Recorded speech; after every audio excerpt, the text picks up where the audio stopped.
안녕하세요, 인테크입니다. 오늘은 제가 아이패드 에어 5 64기가 와이파이 모델에 대해서 리뷰를 한번 해보려고 합니다. 기능뿐만 아니라 필요한 액세서리, 짜플 펜슬도 하나 추천을 드릴 건데 이게 진짜 사용을 해보니까 생각보다 너무 좋아가지고 실제로 사용을 해본 경험을 한 분을 모시고 함께 얘기를 해볼 건데요. 장단점을 가감없이 얘기할 예정이니까 많이 기대해 주시기 바랍니다.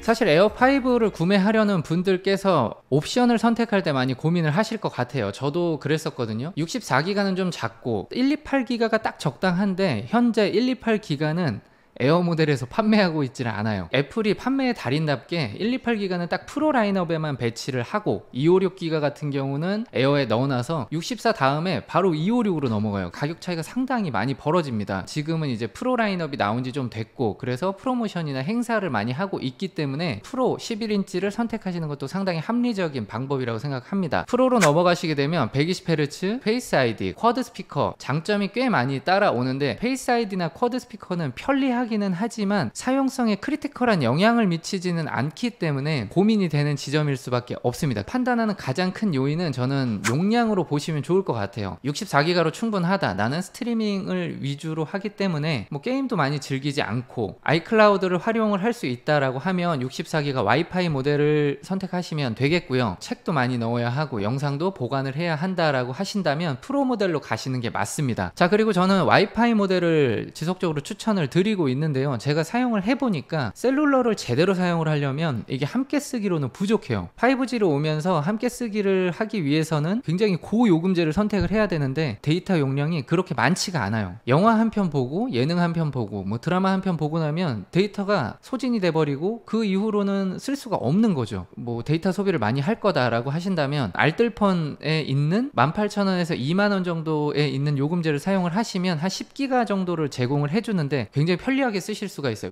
애플에서 자동으로 핫스팟에 연결할 수 있는 팝업 창도 띄워주고 연결의 편의성을 상당히 높여놨습니다. 그래서 와이파이 모델을 사용함에 있어서 불편함이 많이 줄어들었어요. 자, 그리고 에어5의 또 장점이라 하면 예쁜 컬러를 들 수 있죠. 지금 제가 선택한 컬러는 이 퍼플 색깔인데요. 프로 모델 같은 경우는 이런 다양한 컬러가 없죠. 그래서 상당히 좀 아쉬워요. 자, 그리고 에어5가 또 좋은 점 한 가지는 저는 이 사이즈에 있다고 봅니다. 이 크기가 10.9인치인데 11인치 프로 라인업과 액세서리를 호환할 수가 있어요. 12.9인치는 넓어서 좋고 미니는 작아서 좋은데 반대로 미니는 작아서 불편하고 12.9인치는 커서 무거워요. 들고 다니기가 어렵고 패드는 이렇게 손으로 들고 쓰는 경우가 많거든요. 12.9인치는 누워서 이렇게 쓰고 있다 보면 상당히 무서울 때가 있어요. 아, 이걸 내가 떨어뜨리면 잘못되는 거 아닌가? 라는 생각이 들기도 하고 미니는 굉장히 작아서 편한데 좀 답답할 때가 있어요. 특히 필기할 때는 야, 이게 내가 뭘 좀 더 쓰고 싶은데 공간이 부족한 거예요. 수첩처럼은 사용할 수 있지만 노트처럼은 사용이 불가능합니다. 근데 11인치는 적당한 중간 지점에 있어요. 어디 외출을 할 때 되면 고민을 한 번씩 해요. 오늘은 뭘 들고 나가지? 라고 이렇게 책상 위를 둘러보는데 에어5를 구입한 다음에는 이 친구한테 손이 자주 가요. 자, 그럼 이번에는 짜플 펜슬을 사용해본 사용자분을 한번 모시고 장단점에 대해서 한번 얘기를 해볼게요. 네, 안녕하세요, 릴리. 안녕하세요. 네.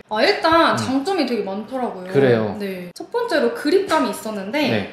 1세대는 동글동글하게 생겨서 필기를 많이 하다 보면 땀이 차잖아요. 그렇죠. 그래서 약간 미끄러져요. 1세대보다는 두껍지만 무게는 또 가벼워요. 맞아요. 이 디자인이 이제 2세대 디자인이랑 거의 같은 거예요. 이게 더 편리하다라는 생각이 드는 게 이제 충전 방식도 있지만 그립감을 상당히 개선한 부분이 있었는데 짜플 펜슬은 요 2세대 디자인을 채용을 했기 때문에 상당히 편리하고 지금 말씀하신 대로 살짝 두꺼운데 가볍기 때문에 이게 쉽게 얘기하는 핸들링이 편하다라고 해석을 할 수가 있어요. 자, 두 번째 장점은 뭐가 있죠? 두 번째는 네. 충전하는 방식이 편리하더라고요. 짜플 펜슬 같은 경우에는 요즘 많이 사용하는 C타입으로 충전을 하다 보니까 되게 편리하고 키고 끌 때도 뒷부분을 터치만 하면 돼서 되게 편리하더라고요. 네, 그리고 이게 저도 사용을 해보니까 생각보다 사용 시간이 길어서 한번 충전을 해놓으면 생각 안 하고 써도 오래 쓰더라고요. 자동으로 이게 대기 모드로 들어갑니다. 켜놓고 있으면 그냥 방전이 돼버리는 게 아니라 일정 시간이 지나면 오프가 되기 때문에 배터리를 세이브를 하고 있어요. 세 번째는 네. 1세대보다 네. 필기감이 되게 좋더라고요. 아, 그게 제일 중요한 거 아닐까요? 완전 중요하죠.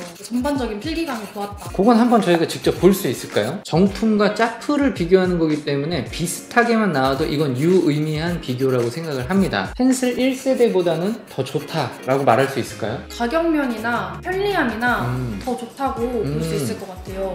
제가 사용해보고 너무 좋아가지고 판매 사이트 한번 찾아봤었거든요. 네. 근데 사용해보시면 아시겠지만 그분들도 약간 알바가 아닌 저처럼 직접 사용해보고 놀라서 쓰는 댓글들이 되게 많더라고요. 그렇죠. 네. 댓글을 보면 이제는 저희도 좀 볼 줄 알잖아요. 아, 이거는 약간 냄새가 난다 할 수도 있는데 이건 찐텐이구나. 단점으로 꼽을 만한 게 뭐가 있을까요? 제가 약간 간지에 사는 아, 그런 간죽간사. 사람인데 네, 간죽간사. 네네, 중요합니다. 네. 그런 사람이 아니라면 네. 굳이 얘를 안 살 필요는 없는 것 같아요.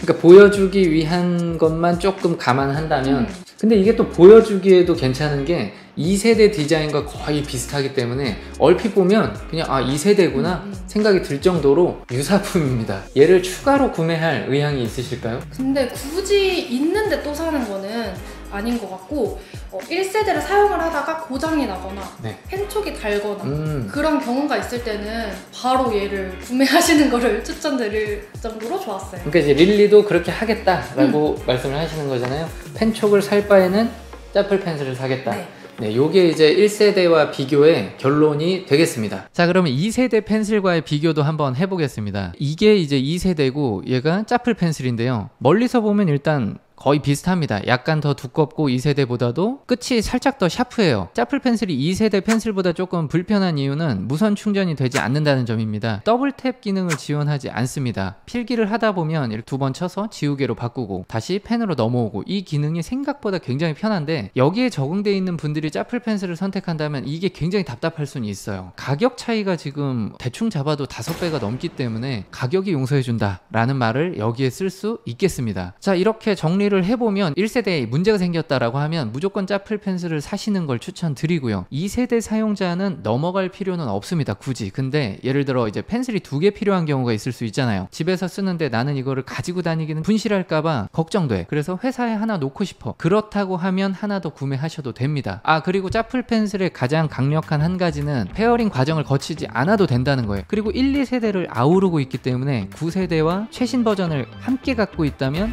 더더욱 파워풀한 기능을 선보일 수 있겠습니다. 이 제품 제가 이벤트를 진행을 하겠습니다. 여러분들께서 구독, 좋아요, 댓글을 다신 분들을 추첨을 통해서 5분께 발송을 해드리도록 하겠습니다. 자, 매직 키보드 같은 경우는 출시 초기에 비해서는 가격이 상당히 좀 떨어졌어요. 저는 이제 쿠팡에서 카드 행사가 들어갔을 때 영문판이고요. 25만원에 구매를 했습니다. 이게 거의 뭐 중고가 정도 개인적으로 상당히 득템했다. 당근에서 구매를 하시거나 자주 가시는 쇼핑몰에서 장바구니에 등록을 해 놓으셨다가 행사할 때 구매하시길 추천을 드려요. 자, 이렇게 가격의 장벽을 넘었다면 매직 키보드가 또 생각보다 굉장히 생산성을 올려줍니다. 패드 같은 경우에는 거치를 해놓고 뭔가 문서 작업을 하고 싶은데 블루투스 키보드 나는 그냥 따로 들고 다니면 돼 라고 하실 수도 있는데 이게 해보시면 생각보다 불편해요. 약간의 단점은 있어요. 제가 12.9인치 키보드를 사용하다가 왔더니 이런 일반적인 키는 거의 크기가 비슷한데 요런 이제 사이드에 있는 키들 있잖아요. 엔터 키나 시프트 키나 요런 것들은 크기가 확 줄어들기 때문에 감안을 좀 하셔야 돼요. 하지만 어쨌든 에어5를 선택했을 때 이 매직 키보드를 쓸 수 있다라는 것 자체가 굉장히 큰 메리트예요. 자, 요즘에 코로나가 이제 끝나가고 있죠. 근데 코로나 시대를 겪어오면서 컨텐츠 소비가 많아지고 사람들이 태블릿을 많이 구매를 했습니다. 기기가 많다 보니까 중고 판매도 많이 하는데 노트북과 태블릿을 동시에 올린다? 그럼 태블릿이 훨씬 빨리 팔려요. 이거는 시장의 수요가 그만큼 많다는 이야기이기도 하고요. 자, 태블릿 같은 경우는 여러분들이 없어도 사는데 지장은 없어요. 핸드폰은 없으면 굉장히 불편하죠. 노트북도 없으면 가끔 불편해요. 근데 태블릿은 없어도 사는 데는 지장이 없지만 얘를 내 삶에 한번 들여놓으면 생각보다 많이 편리합니다. 그리고 컨텐츠 소비하기도 굉장히 좋고요. 자, 그래서 결론을 내려보자면 생산성은 떨어지지만 편의성이 상당히 높고 많은 분들께서 컨텐츠 소비하는 데 있어서는 이만한 제품은 없을 거예요, 아마도. 자, 그러면 오늘 영상은 여기까지고요. 지금 아까 소개드렸던 이 짜플 펜슬 이벤트 많이 참여해 주시기 바라겠습니다. 자, 그럼 저는 다음 영상에서 인사드릴게요. 감사합니다.